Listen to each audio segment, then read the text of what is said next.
Olá, pessoal. É uma alegria muito grande poder estar aqui com vocês novamente para mais um Vibrando com o Plenitude. Esse é um momento muito especial em que nós nos conectamos em pensamento com os nossos amigos espirituais, para que possamos nos fortalecer para as nossas lutas diárias.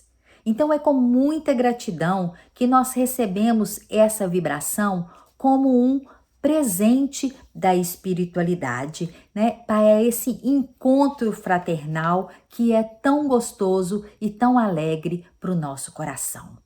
E para que a gente possa fazer a nossa conexão, nós vamos fazer a leitura do livro Pão Nosso, do Emmanuel, que foi psicografado por Chico Xavier. E a leitura de hoje é a do capítulo 13, que chama Estações Necessárias. Arrependei-vos, pois, e convertei-vos, para que sejam apagados os vossos pecados, e venham assim os tempos do refrigério pela presença do Senhor. Pedro. Isso está em Atos, no capítulo 3, no versículo 19. Os crentes inquietos quase sempre admitem que o trabalho de redenção se processa em algumas providências convencionais e que apenas com certa atividade externa já se encontram de posse dos títulos mais elevados, junto aos mensageiros divinos. A maioria dos católicos romanos pretende a isenção das dificuldades com as cerimônias exteriores. Muitos protestantes acreditam na plena identificação com o céu, tão só pela enunciação de alguns hinos. Enquanto enorme percentagem de espíritas se crê na intimidade de supremas revelações apenas pelo fato de haver frequentado algumas sessões. Tudo isso constitui preparação valiosa, mas não é tudo. Há um esforço iluminativo para o interior, sem o qual homem algum penetrará o santuário da verdade divina. A palavra de Pedro à massa popular contém a síntese do vasto programa de transformação essencial a que toda criatura se submeterá para a felicidade da união com o Cristo. Há estações indispensáveis para a realização, porquanto ninguém atingirá de vez a eterna claridade da culminância. Antes de tudo, é imprescindível que o culpado se arrependa, reconhecendo a extensão e o volume das próprias faltas, e que se converta, a fim de alcançar a época de refrigério pela presença do Senhor nele próprio. Aí chegado, habilitar-se-á para a construção do reino divino em si mesmo. Se realmente já compreendes a missão do Evangelho, identificarás a estação em que te encontras e estarás informado quanto ao serviço que deves levar a efeito para demandar a seguinte. Então, nessa lição, Emmanuel nos traz uma fala de Pedro, que diz que nós precisamos apagar os nossos pecados, para que depois venha o refrigério do Senhor. E como que a gente apaga os pecados? É necessário um esforço grande de iluminação interior. E para isso, precisaremos passar por várias etapas, por várias estações de desenvolvimento para a nossa evolução espiritual. E agora nós vamos passar para a leitura do Evangelho. E hoje nós vamos falar sobre o capítulo 13, que a mão esquerda não saiba o que faz a direita. Então, vamos à leitura. Fazer o bem sem ostentação. Guardai-vos. Não façais as vossas boas obras diante dos homens, com o fim de serdes vistos por eles. De outra sorte, não tereis a recompensa da mão de vosso Pai, que está nos céus. Quando, pois, dás a esmola, não faças tocar a trombeta diante de ti, como praticam os hipócritas nas sinagogas e nas ruas, para serem honrados pelos homens. Em verdade vos digo que eles já receberam a sua recompensa. Mas quando dás a esmola, não saiba a tua esquerda o que faz a tua direita, para que a tua esmola fique escondida, e teu pai, que vê o que fazes em segredo, te pagará. E isso está em Mateus, no capítulo 6, versículos 1 a 4. A palavra caridade significa amor. E nesse capítulo aqui, nessa lição, Jesus vem nos ensinar que nós devemos fazer a caridade sem ostentação, sem que os outros saibam, sem que os homens vejam. Ninguém precisa ver o que a gente está fazendo. E a caridade também deve ser delicada, para não aumentar o sofrimento daquele que está sendo beneficiado. Há a caridade material, mas há também a caridade moral. E tem uma mensagem do Emmanuel que ele nos convida a exercitar a caridade de diversas formas.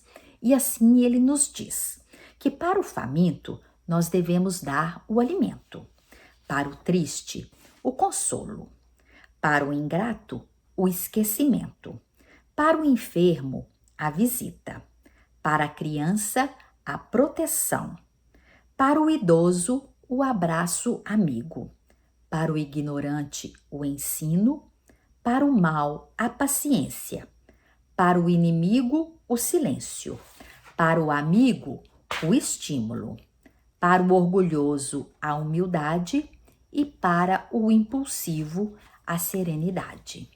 Então aqui a gente vê que a caridade não está só ligada aos recursos materiais.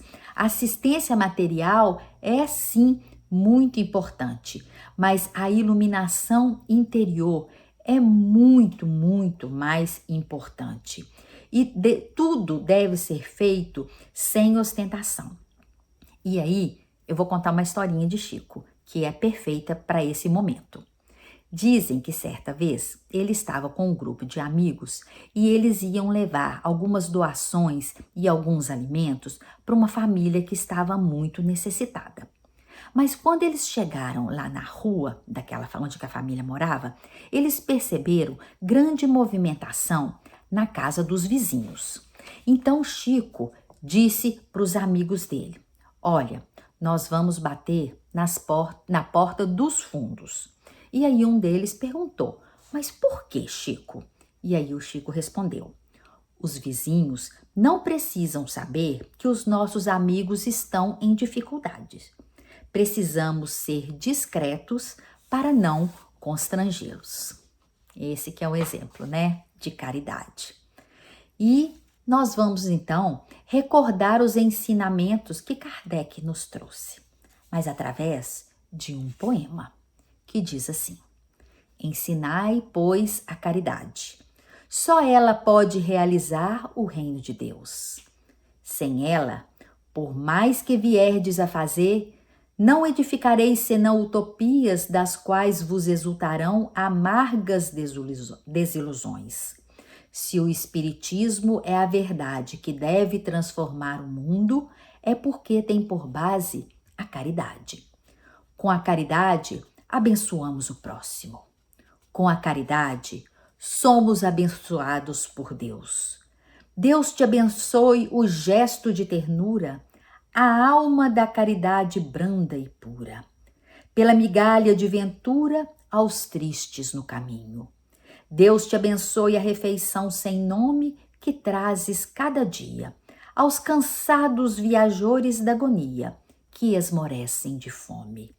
Deus te abençoe a roupa restaurada com que vestes contente a penosa nudez de tanta gente que vagueia na estrada.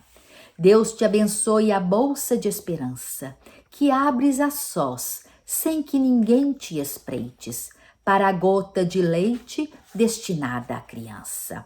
Deus te abençoe o pano do lençol, com que envolves em doce cobertura os enfermos que choram de amargura à distância do sol. Deus te abençoe e te conserve. As luzes que extingues, removes e reduzes os problemas, as lágrimas e as dores. Deus te abençoe a fala humilde e santa, com que aplacas a ira do escárnio, da calúnia, da frase que perdoa e que levanta. Caridade, que teu nome soe pleno de amor profundo, e por tudo que fazes neste mundo, Deus te guarde, Deus te abençoe. Uau! Portanto, todos nós podemos fazer a caridade.